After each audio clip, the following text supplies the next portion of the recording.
This is your daily dose of all things royal.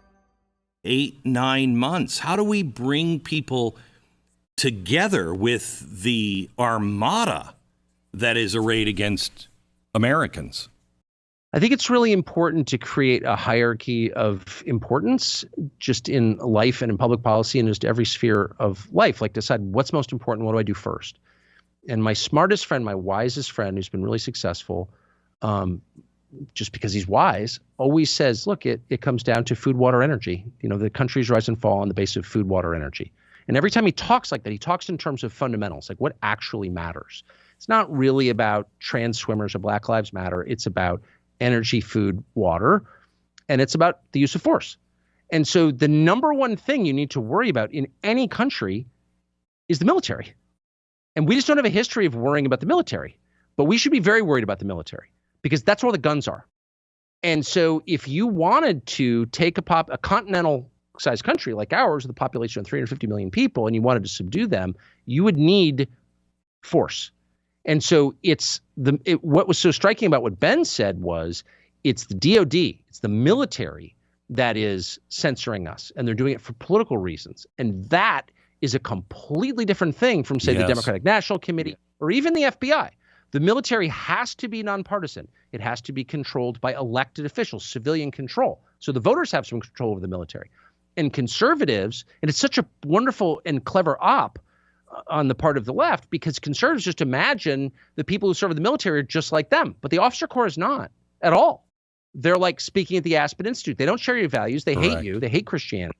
The defining fact of the United States is freedom of speech. To the extent this country is actually exceptional, it's because we have the First Amendment to the Bill of Rights. We have freedom of conscience. We can say what we really think. There's no hate speech exception to that. Just because you hate what somebody else thinks, you cannot force that person to be quiet because we're citizens, not slaves.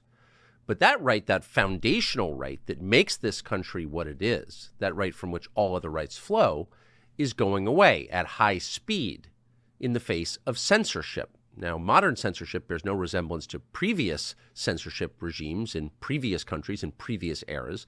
Our censorship is affected on the basis of fights against disinformation and malinformation. And the key thing to know about these is they're everywhere. And of course, they have no reference at all to whether what you're saying is true or not. In other words, you can say something that is factually accurate and consistent with your own conscience. And in previous versions of America, you had an absolute right to say those things. But because someone doesn't like them or because they're inconvenient to whatever plan the people in power have, they can be denounced as disinformation, and you could be stripped of your right to express them, either in person or online. In fact, expressing these things can become a criminal act and is. And it's important to know, by the way, that this is not just the private sector doing this. These efforts are being directed by the U.S. government, which you pay for and at least theoretically own. It's your government.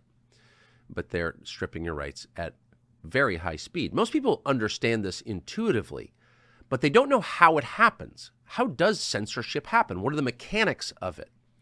But today we just want to talk about a specific kind of censorship, and that's censorship that emanates from the fabled military-industrial complex, from our defense industry and the foreign policy establishment in Washington. That's significant now because we're on the cusp of a global war, and so you can expect censorship to increase dramatically. And so You're such a fraud.